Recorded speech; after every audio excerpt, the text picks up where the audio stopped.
Thank you for joining us today for the Organic Farmers Association's webinar on NRCS Practice 823. My name is Julia Barton with the Organic Farmers Association, and today my colleagues Tom Manley from Marbleseed, Harriet Bihar of the Organic Farmers Association, and Aaron Lehman of Lehman Farms Limited will be presenting about their expertise and experience in working with this innovative practice by our colleagues at NRCS. So today we will be covering a little bit about Organic Farmers Association, a little bit about this innovative practice, how to identify resource concerns on the farm, working with the Natural Resource Conservation Service, and then we'll hear an experience from Aaron Lehman at Lehman Farms Limited about his personal experience having an NRCS 823 contract and how that's going thus far. And then we should still have plenty of time at the end for questions and discussion. So who is Organic Farmers Association? We are farmers. Organic Farmers Association was created by organic farmers for organic farmers to provide a strong national voice on domestic organic farmer issues. And that is what we are here to do. So we have a number of ways that you might like to get involved with OFA. Chief among them are our farmer work groups. We have 2 of these going currently, and we have 2 more that will be launching here very soon this fall. So currently we have an organic crop insurance work group and an organic dairy work group. And in the fall, ahead of the National Organic Standards Board meeting, we'll be launching an NOSB work group and also a work group on Natural Resource Conservation Service and working with the NRCS, particularly starting with NRCS Practice 823. So we'd love to have you as a part of that. We also have networking circles called Farmer Circles, and we have a collective farmer circle, which Harriet facilitates monthly throughout the summer. And then identity-based farmer circles will also continue to be available this coming fall. Forgive me here. Ooh. So we'll get started talking about NRCS Practice 823, and I'll pass it over to you, Harriet. So hello, everyone. So I write conservation plans for NRCS. I've been a technical service provider in the past, and I have done a lot of NRCS practices on my own farm.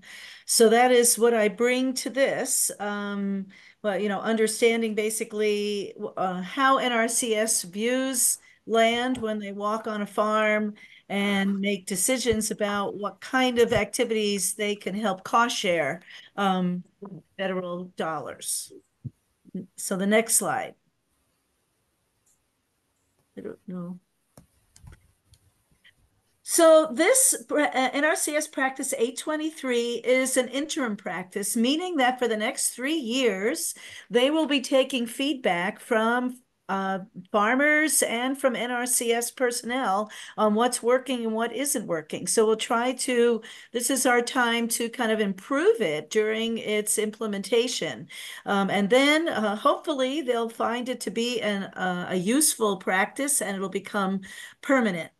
So this practice is somewhat different from other practices within NRCS in that it is a suite of practices. It's practices that work synergistically with each other on the farm. A lot of times you go to NRCS and then they'll help you put in a stream crossing, or they'll help you cost share cover cropping on a certain field and things like that. This is more for the whole farm, and it's really a lot of people who want to, it's made for the transition to organic.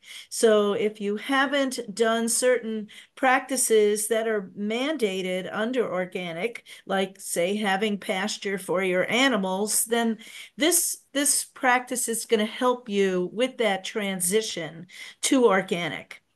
But just be aware too that cost share funds are for new practices not already done in a specific field or pasture. So if you've already planted rye on your land, you couldn't get cost share funding for rye, but you could get cost share funding if you did a cover crop cocktail that included legumes, because that's considered a somewhat different practice.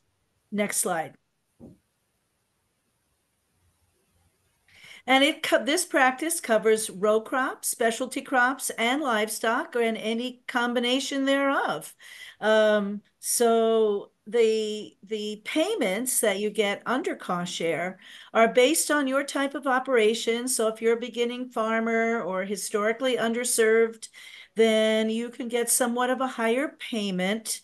And of course, how complex your operation is. But in the end, the payment really relies a lot on how many practices you're going to do on the farm. If you only really want to do one practice, it might be more worthwhile to just go with signing up for that just one practice. But if you really are looking to change your system, especially in the transition, although this is also for existing organic producers, this really helps you choose various practices that work together. The other thing that you get that I cannot underestimate its value is the technical assistance from the NRCS. So especially if there's any kind of engineering, you're putting in walkways for your animals, or you're doing a stream crossing, whatever, you get all of those engineering help for free. That comes from the NRCS. And then the cost share is really to pay for the bulldozer and the rock or whatever that you need to use to install that practice.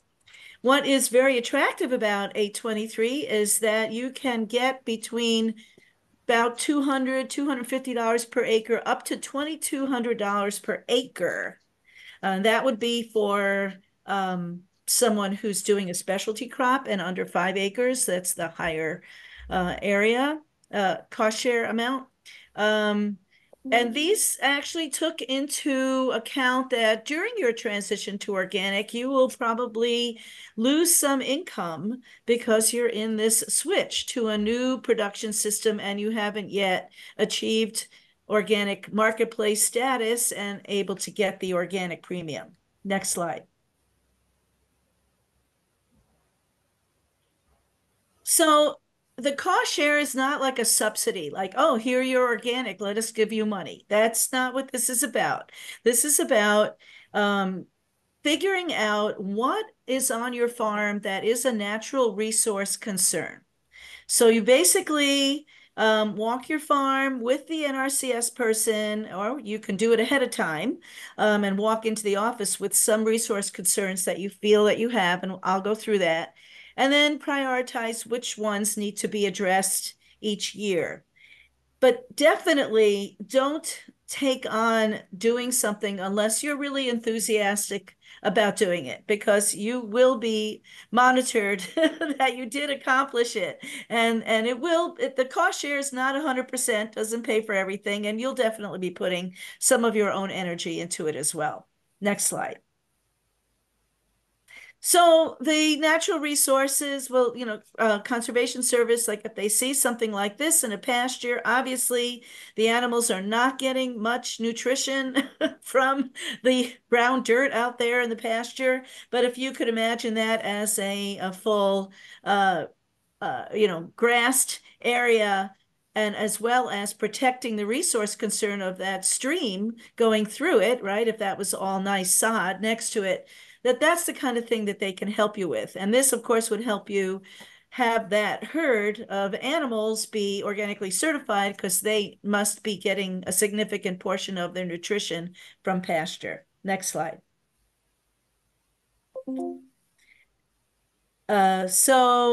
Here's the picture of the degraded land, and then that same field with grass on it. So the natural resources that they're going to look at is anything that could have been degraded or could be improved. And that includes soil, water, plant, animal, or energy. And I'll go over those. And then each state has their own priorities, although there are basic ones that they all agree on. But you might find it, like maybe in Florida, they work more with water, and the upper Midwest, we care a lot about soil erosion. So there might be some regional differences. Next slide. So for instance, things that a resource concern that you would have on your farm with soil would be sheet or rill erosion, gully erosion, wind erosion, too much compaction, not enough organic matter, soil organism habitat loss if you don't have like a lot of earthworms or soil biological life. Using cover crops and that sort of thing can be useful, and aggregate instability. So that's just like kind of their list of what they're looking at when they look at soil. Next slide. For water, they'd be looking at flooding, surface or groundwater depletion, obviously, so any kind of pollution, salts, pathogens, sediments getting into surface or groundwater. And if you irrigate, is your irrigation system inefficient? They want to make sure that we're using our water effectively. Especially useful for vegetable growers and fruit people, and any kind of degradation to streams for wildlife. Next slide. And for plants, are your plants, kind of yellowed? Are you not getting the yields you should? Plant structure and composition, for instance, would be like increasing the diversity of not just grass out in a hayfield, but getting more forbs and legumes out there for higher nutrition for the animals. Are there pest problems in the fields, and are invasive species moving in? Next slide. For animals, is there habitat needed for wildlife or aquatic life? Again, is your hay or not quite nutritious enough for the animals that you're feeding?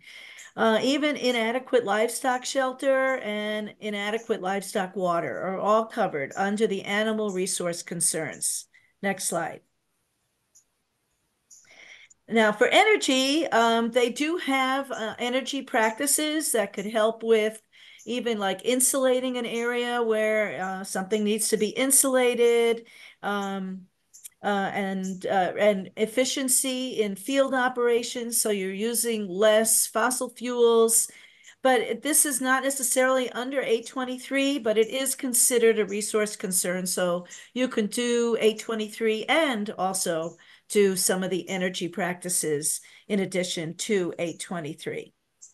Next slide. One thing that's really useful for those transitioning to organic and even those that are currently organic is there are many practices that can be useful to organic farmers in a buffer zone. As most of us who might be already organic, you know that you need to have a zone where you cannot harvest organic crops between your neighbor who is using conventional chemicals on their land and then your fields where you are not. So like a field border where you can have an insectary for beneficial insects. You can have filter strips where maybe your neighbor's water coming off of his land is then running through a filter strip where you're not harvesting a crop, but it is useful to control erosion. Next slide. You could put in hedgerows or windbreaks to actually protect against drift, which is very useful. So next slide. So when you are walking your land, maybe carry your FSA field map with you and jot down where are your resource concerns and what might you want to put there. So here's an example of, yeah, I need a filter strip. I could put in the field border along that south edge, and I really need a windbreak on the west side of my field because that's the prevailing winds, and I've had damage before. So these are the, kind of visualizing it, and it would be very useful to even take this into your NRCS office. Next slide. So there's more like soil fertility and crop nutrients. So these are some of the things that you can do. Next slide. As well as nutrient management, very important. Having someone help you with a nutrient management plan if you're bringing any outside inputs onto your land. Conservation and crop rotation is used very much among people transitioning to organic because it typically adds a legume or a sod crop, like a small grain, to your rotation instead of just continuous row crops. Next slide.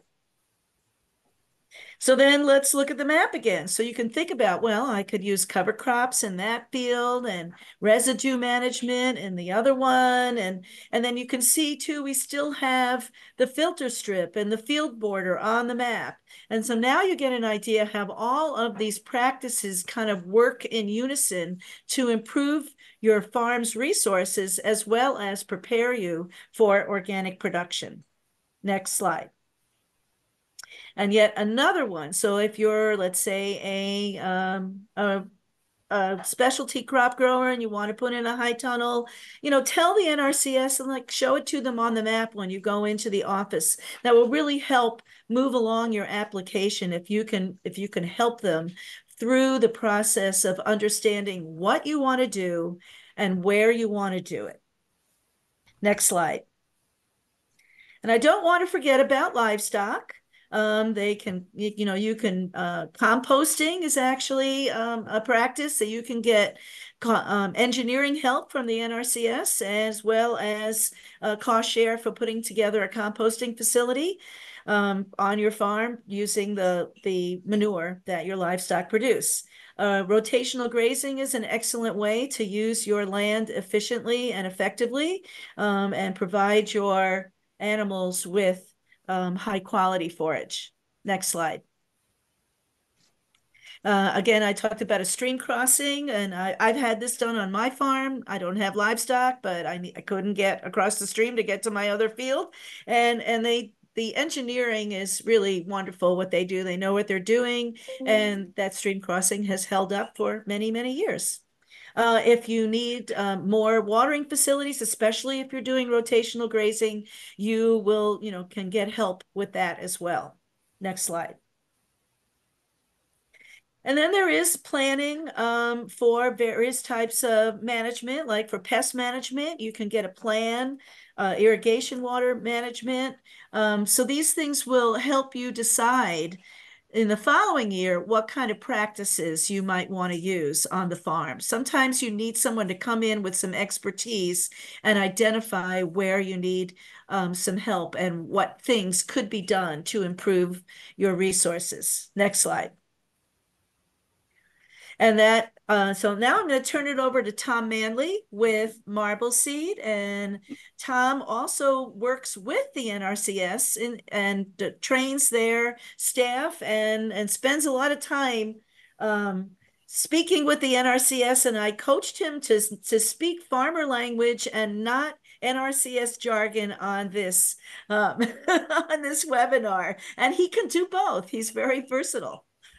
Well, yes, Harry, I'm wearing my farmer hat. I am also a farmer who has worked with NRCS on my own farm, and it's been transformative in terms of what we've been able to do here and addressing resource concerns on my own farm. So I will try to address this conversation from that position. The first thing I kind of wanted to talk about here, and anyone who's kind of has some familiarity with practice standard CPS 823. There certainly has been some concern, I think, about the inclusion in some states. Not all states have done this, but many states have included nutrient management and pest management as requirements in the conservation plan that makes up your 823 plan. I just kind of wanted to quickly address those. They're designed to look at unique challenges on each of your farm's production systems and your ecosystem broadly on your farm. That technical assistance to write these plans is provided as part of the conservation planning process that can be undertaken with NRCS staff. And that nutrient management does depend on soil and manure testing that is ongoing. And I wanted to just talk about the value quickly of 590 and 595. I'm sorry, nutrient management and pest management plans. Especially for transitioning producers, it is an opportunity to take a really hard look at what your fertility strategies are and how you're going to be managing and cycling nutrients on your farm. And it is definitely consistent with the organic standards and organic ethos generally. That we're really looking to work in concert with nature. We're looking to avoidance and prevention strategies more than dealing with problems through a spray or any kind of an input. And nutrient management planning with your planner, whether that's NRCS staff or a TSP, is an opportunity to really take a hard look at how you're going to deal with nutrients on your farm, and managing both weed and insect pest pressures. So I did just want to touch on these briefly and stress the value in this part of the planning process. Next slide. Yeah, so 823 does require that there is a conservation plan and a fairly thorough one. It can be a plan that you may already have in place if it meets the planning standard for 823. But in most cases, you're going to be looking at a plan that's either that you work on in conjunction with NRCS staff, or is prepared with the support of a technical service provider who is an independent contractor that will work with you directly and will be funded through cost share through NRCS typically.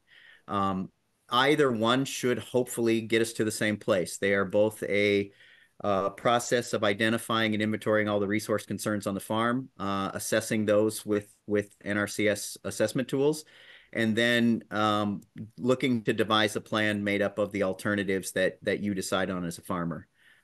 So the plan is really kind of the first step in this process, ideally. Next step, or next slide, please.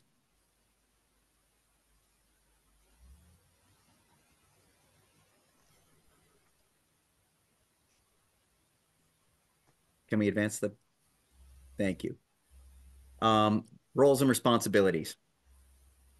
Everybody in this process has a role to play. And we have different responsibilities, whether we're the farmer, we're the planner, or we're the certifier who is working with this farmer through transition.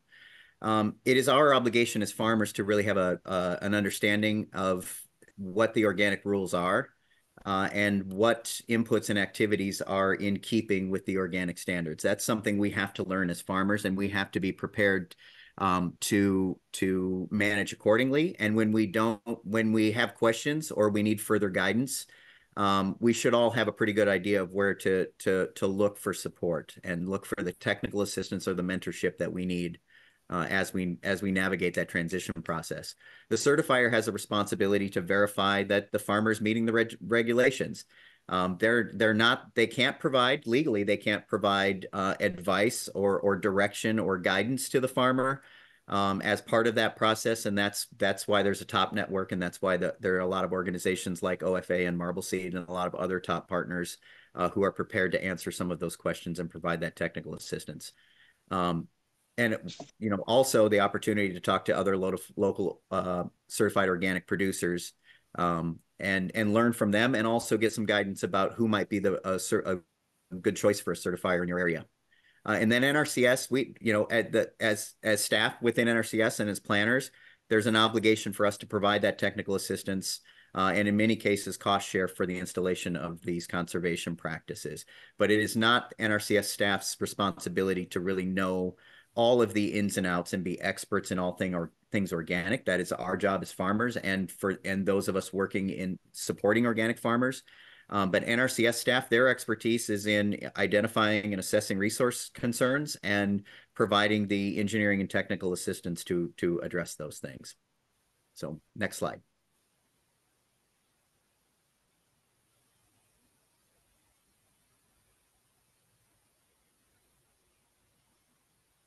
Tom, I apologize. There must be a lag because it's the next slide on my screen. Is yours coming through? It is coming. Yeah, I see it now. There is just Okay. a little bit of a lag, so I apologize. Okay. I'll keep rolling if I can. Okay, yeah. I know we're probably a little short on time too, so I'll pick it up here a little. The organic regulations. I just wanted to kind of quickly talk a little bit about what I think is really obvious alignment between the things that the NOP asks us to do and things that we are inclined to want to do as organic farmers, and conservation generally, there does seem to be a really a strong alignment between the conservation ethics and the things that we've always done as organic farmers. So the NOP rules spell out things like we must maintain or improve the natural resources of our operation. We need to be looking to improve soil organic matter over time, manage pests and weeds and perennial crops and stuff, and do that in a way that, again, looking at avoidance and prevention as primary strategies and not necessarily looking to inputs as a solution or band-aids. Building the health of the soil over time and using that as a way to feed the crop rather than feeding the crop with inputs year in and year out. So we have these obligations as organic farmers that are built into the standards. And this 823 is really an opportunity for us to live that out in the real world, to address those concerns on our farm in a way that is based in science, but also very, very consistent with the things that we want to do as farmers. So next slide. And as that's advancing, I'll just mention that I just wanted to make a note about the technical note that was recently released by NRCS National. It's a tool that is available both to NRCS staff and to farmers. So I think that that's something that we'll be sharing here today. But it's a pretty dense document. It's 70 some pages, but I do think it's worth a look. Both for any ag professionals who are on this call, but for farmers as well, as we start to really understand what resource concerns might exist on our farm, how we would address those in an organic system, what kind of practices will we look to that are organic compliant, and then where how do we really dovetail organic production with the conservation support that exists through NRCS. I would encourage everyone to take a look at that. There is a lot of information in there. It'll take you a while to get through it, but I think it would be a worthwhile use of your time. Next slide.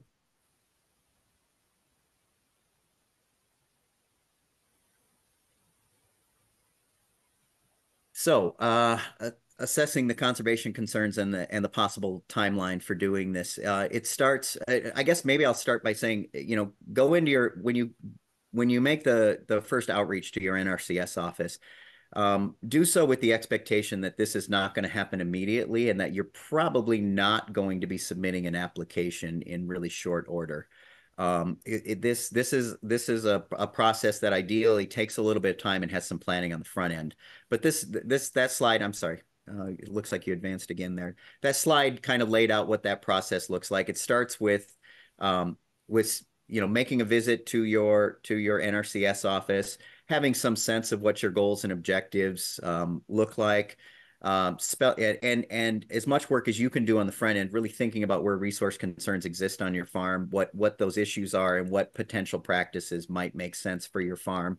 Then start that conversation with that NRCS staff, who will be in a better position to do a little bit of that pre-planning work before they come to their farm. They'll have some sense of what they're looking for, where they're looking for it, and you can really make productive use of that time on the farm with staff. They're gonna do a formal inventory of those resource concerns with an eye toward your goals as a farmer, and then they're gonna run those potential concerns through the assessment tools and determine what concerns exist and what practices might be best suited to address those. Ideally, we're going to be looking at a couple of alternative practices that will be suggested to address any particular resource concern. And then that is the point at which ideally we're submitting an application that is well informed. We know kind of what practices we might be stacking on any given farm. And your application is going to rank better as a result of it, and there's a greater likelihood of funding. So the more work we can do on the front end, the better. And then ultimately, if we get a contract and those practices are implemented, NRCS will do follow-up visits over time to verify that those practices are indeed complete, and the payment will be issued for cost share for those practices. And I think that might be my last slide there. So then I just really kind of want to highlight some points that I think are kind of important take homes. Again, the more planning work we can do on the front end before the application, the better. The better that application is going to rank, and the more we're going to know going into that application. again, we have to change something about our management on the farm. It's not just a payment for being organic. It is a payment for addressing the specific resource concerns that exist on any one of our individual farms. The planning work, including the nutrient management and that pest planning work, can really help inform our management decisions and make our farm better and help us develop better OSPs as part of that certification process. So I would really encourage everyone to embrace the nutrient and pest management pieces of that planning process. I'd also like to just stress that there are lots of opportunities for cost share outside of 823 and even outside of EQIP right now. So explore those with your NRCS staff, because there are a lot of opportunities for organic farms beyond 823. And lastly, if and when you need help or technical assistance or mentorship would be helpful, please reach out to OFA or Marbleseed or any of the folks who are engaged in the TOP program, who are positioned to provide that really organic specific expertise to help guide through transition. And that's what I got. Thank you, Tom. And at this point, we'll turn it over to Aaron Lehman. Aaron Lehman of Lehman Farms Limited is a fifth-generation farmer from rural Polk County, Iowa. He and his family grow corn, soybeans, oats, hay, and field peas in organic rotations. They also grow corn and soybeans in conventional rotations.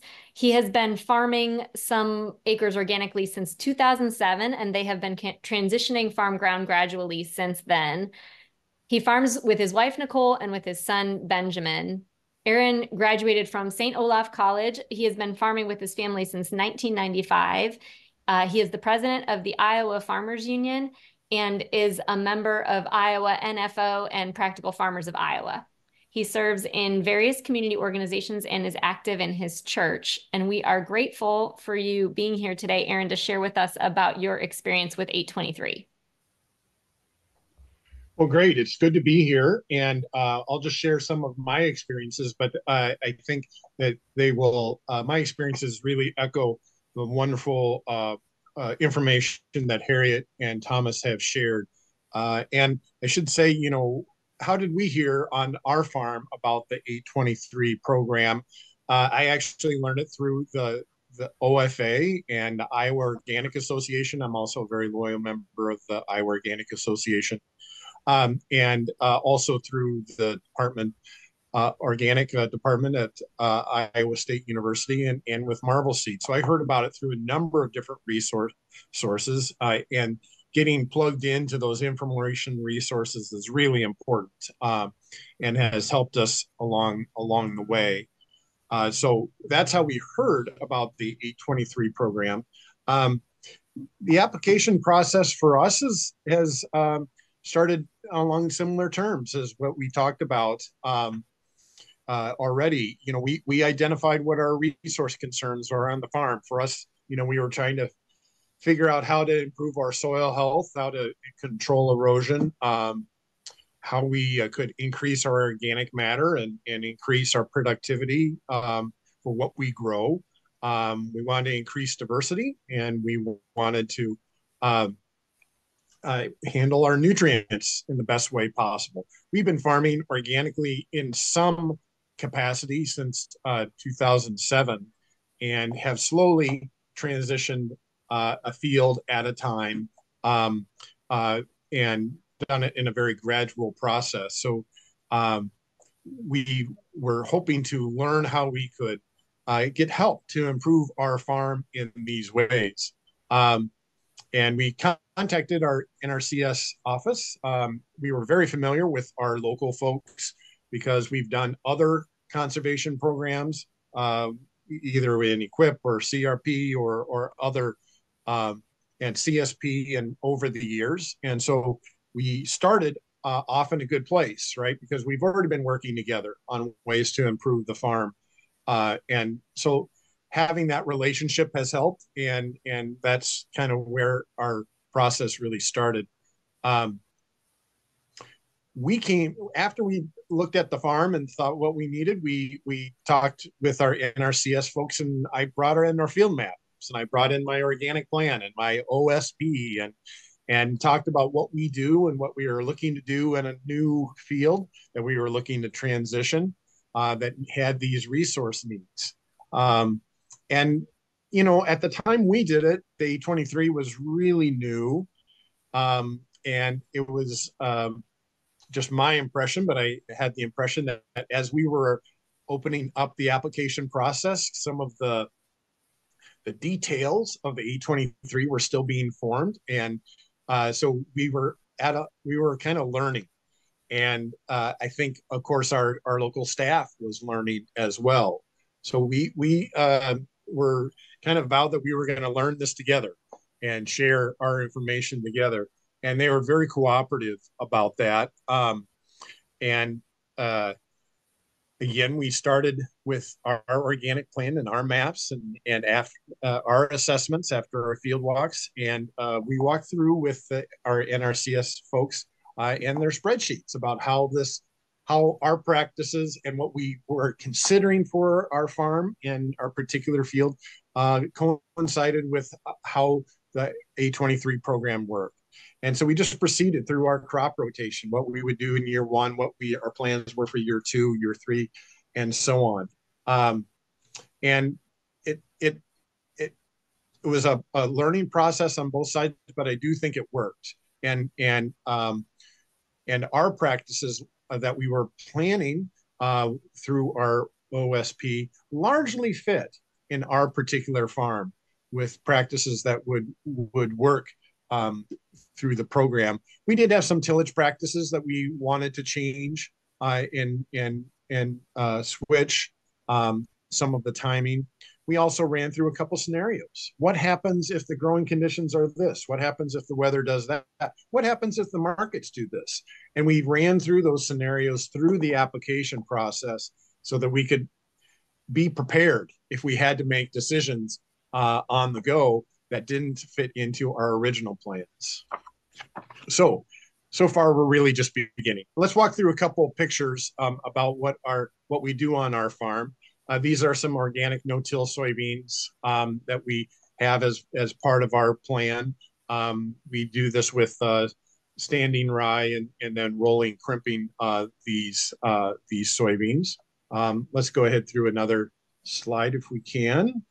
Here's some transitional oats. We typically, when we transition a field, we do it with an oat crop with an underseeding of alfalfa.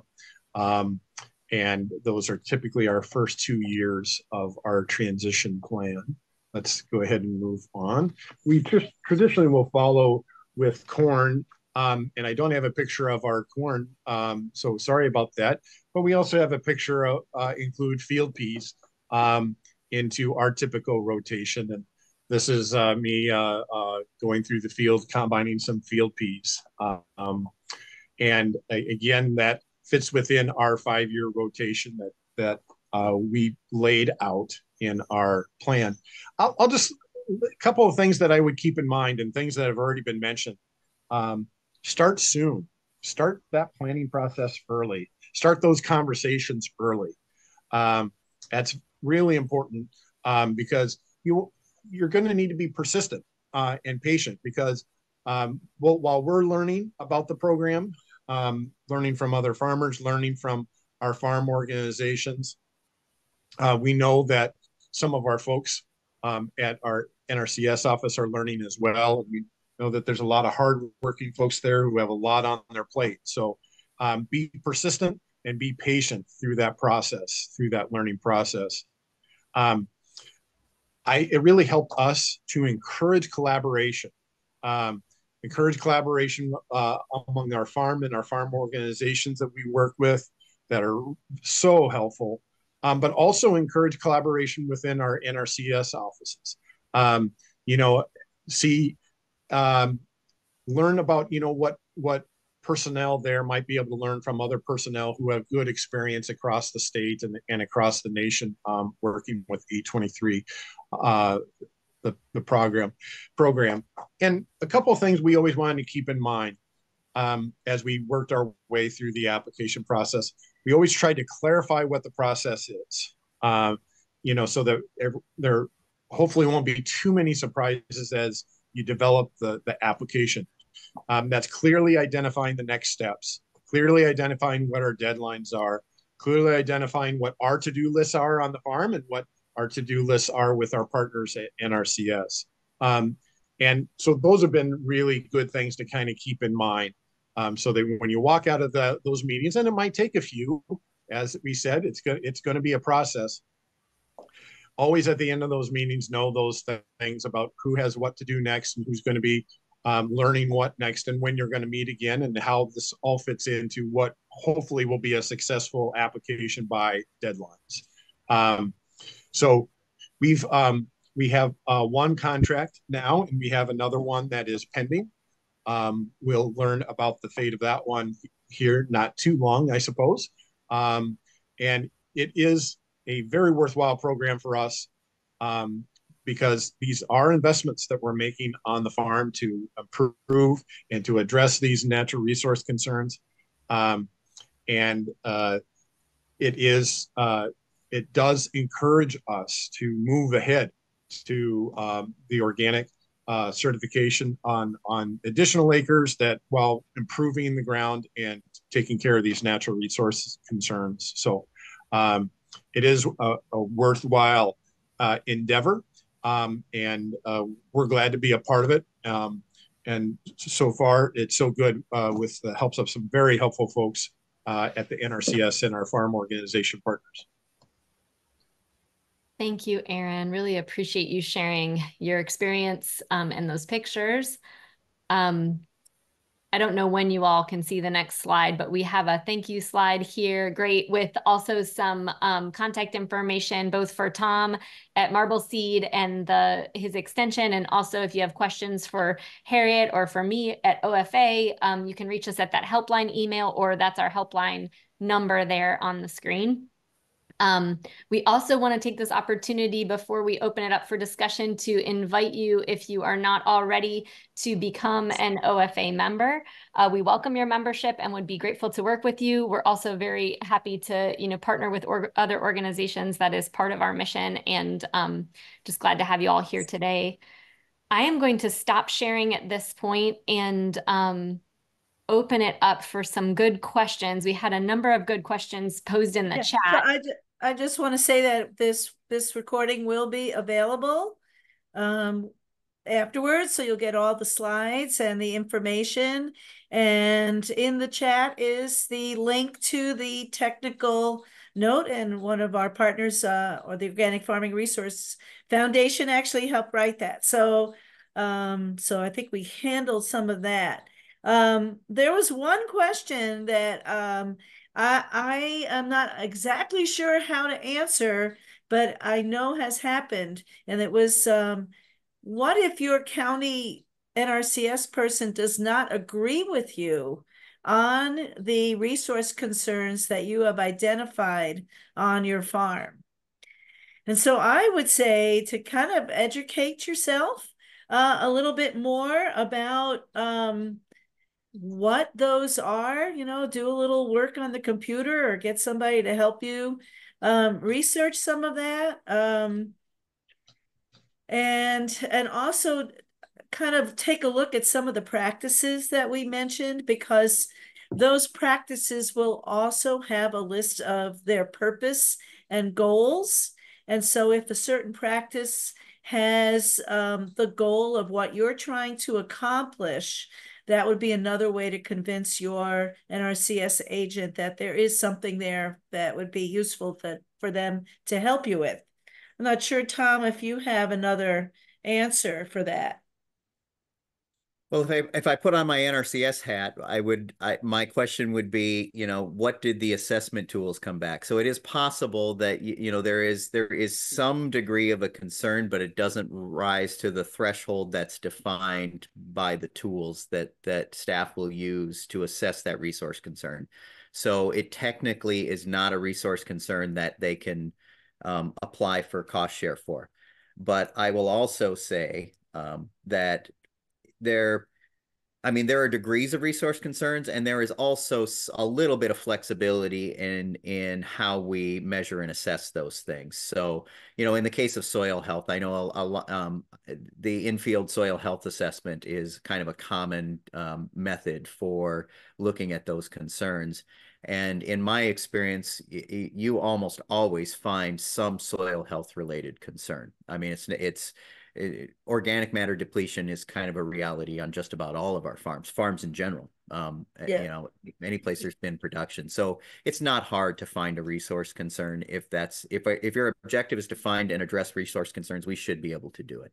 Well, and not everyone in every office has every type of expertise. And so you could ask for someone from the regional office who is the soil conservationist, or the specialty is forestry and savannas, or, you know, I mean, whatever it might be, or engineer who does stream crossings or stream bank or riparian area or wetland remediation, or because the people in the district offices, you know, they have some resource expertise, but it may not be the area that you are asking help for. So every region within a state, and I'm not even sure in Wisconsin how many regions there are, like 10 regions or something, and there's 71 counties, that services a variety of counties, and inside those regional offices, you have more specific areas where people have expertise, and you can, then they are totally, you can ask, can I have that person come to my farm? I see we have a question from Karen McSwain. Thank you. I just am having so much trouble wrapping my head around 823. And so I have lots of questions, but I'm just going to ask one. The cost per acre is set for 823. And my question is 823, NRCS is coming out, they're identifying resource concerns, and then they're identifying practices that you can implement to address those resource concerns at this set cost per acre. That 823, if they're identifying, say, for example, conservation cover, reduced tillage, and soil carbon amendment, right? Say those are the 3 practices that are identified. There isn't additional funding to implement those practices. You're implementing those practices with the funding provided by 823. And so I just did a quick look, and I'm sure there's, you know, was just adding those up, right? So if you did con cover, reduced tillage, and soil carbon amendment, those 3 added up come to $393 an acre. But some of the examples that I've seen of 823 is like $227 an acre. So what is the value of going with an 823 rather than just going in and getting cost share for those 3 practices? Well, that would be something that you should look at. I'm not sure, Aaron, if you did that type of cost analysis, but first I want to go back and say, I think it's really useful for the farmer to think about their resource concerns and not just fully rely on the NRCS, especially if you're in a transition to organic. That NRCS person is not going to know what type of things you're going to need to change, right? What do you have to move to? So that's what this practice is all about, is helping you change your system. So that'd be the first thing, is that the farmer should really be thinking about that, understanding the organic standard and what they need to change. But maybe Tom or even Aaron can speak to how do you compare that cost share? You go ahead, Aaron. Well, it's a great question. You constantly have to determine what program is going to be most effective for that particular field, that particular location for you, and for that particular natural resource concern. So there probably is not a one answer fits all. solution to these, and where 823 won't be appropriate and won't be as, and in the end won't be as big an investment for the farmer as other practices might be. So, and the unique thing about 823 is it's a suite of practices. Of course, it lasts over the transition period. And so those two things we were looking at to see, hey, does this fit for this field, for this contract? Because those are the unique pieces as opposed to more specific other practices in place. But it's a constant evaluation. Well, and also the cost share, I'm not sure, how you came up with your number of the 200 and whatever it was dollars, but that's the range. And so the more practices that you implement, the higher the cost share. Right. And yeah, and there is a lot of questions about this and where you stack payments. And and there's the whole double dipping conversation that's been happening since this standard was rolled out. I have yet to really see a situation where approaching it through 823 wasn't advantageous in terms of the total contract and the total cost share. In most cases, you're going to be getting a payment for 823 and some of those additional practices that are part of that conservation plan.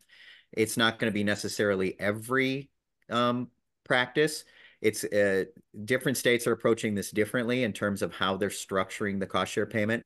And it is really complicated because there are 24 different payment scenarios and more coming probably. Hopefully that gets streamlined and we make that a little easier and a little more clear cut as to when they apply and where they apply. But, in the case of something like nutrient and pest management, in some cases, there won't be an additional payment for that 590 or 595 practice, but in other cases there will be, and it's sometimes determined by just the amount of change in management, the additional work, what's actually changing on that farm to warrant that additional stacked payment.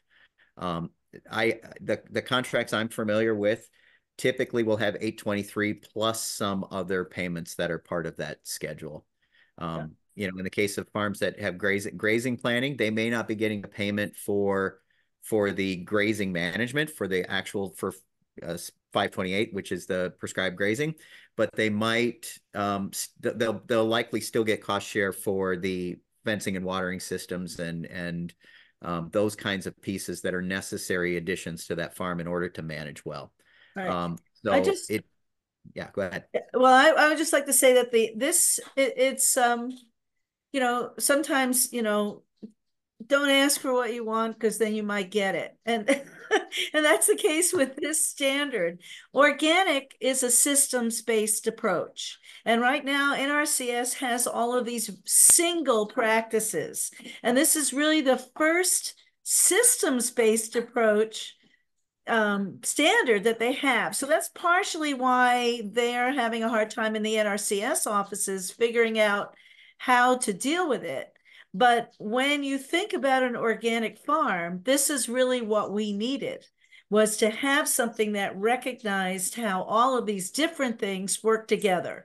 Because like conservation crop rotation is, it's for pest management and it's for soil erosion and it's for water quality. I mean, they all work together. And there may be many, many reasons and benefits that you're getting from a certain practice. And then, like doing the conservation crop rotation, but then enhancing it with more cover cropping, that's where we look in an organic farming system to improve our production and the kind of long-term sustainability of the farm.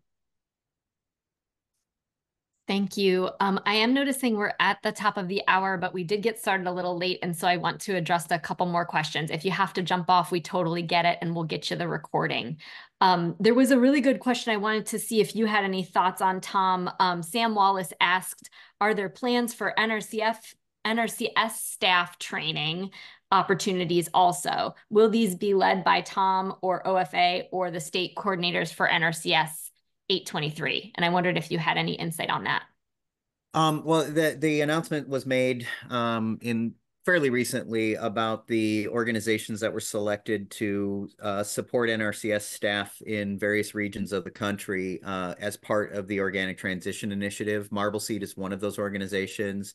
Oats is another one. CCOF and Oregon Tilth is the lead on that project.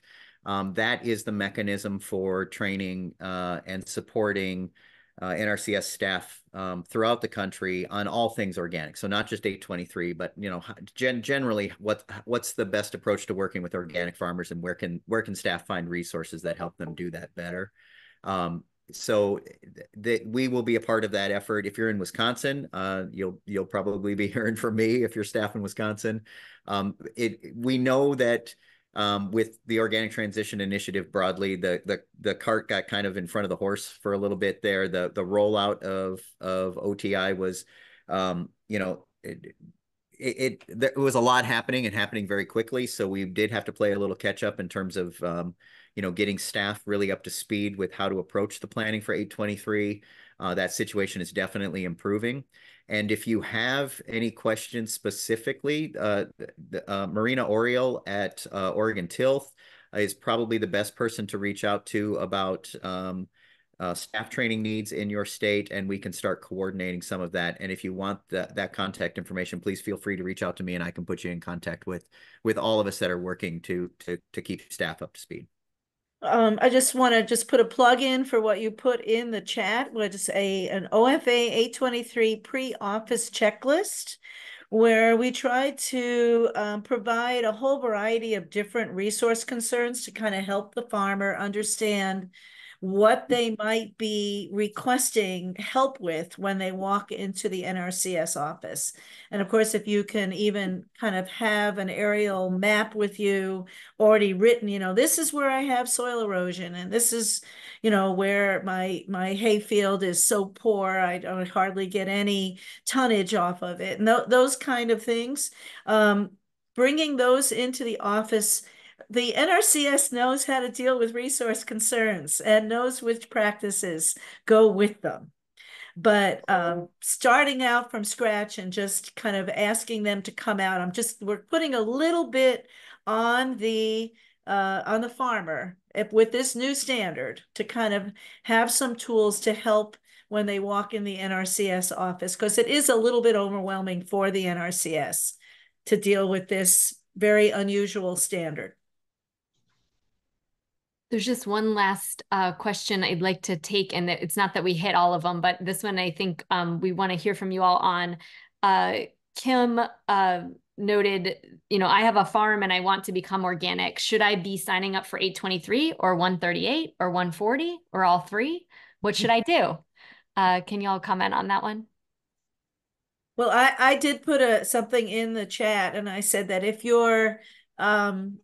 if you feel pretty good about your goals and what your resource concerns are, you can go right to 823. But if you really feel like you need some expertise of somebody walking your land and helping you with those goals, your concerns, then it would be useful to have the transition to organic plan 138. But just be aware that then that would set back your implementation of most of the practices for another year until that plan is done.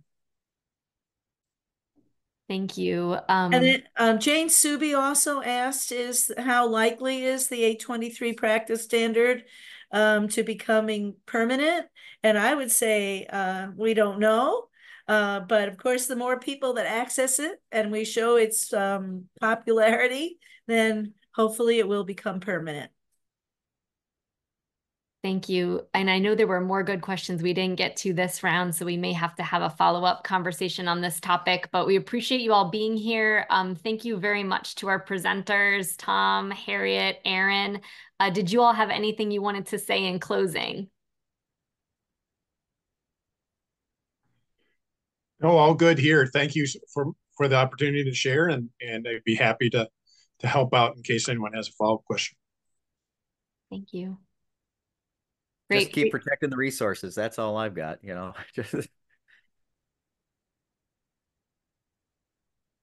Harriet, anything in closing? Oh, well, there was one person who asked about where if they live in a state where there's no organic certifier, and really all states are served by some certifier, even if they don't have an office there. So you can kind of go on the National Organic Program website and find some closer certifiers. Yep. And if you're running into a jam, we're happy to help, and really appreciate everyone's interest and attention today. So thanks very much for your time. And we'll look forward to sending you all a copy of the recording and some various resources in your email. So look for that next week. Thanks very much.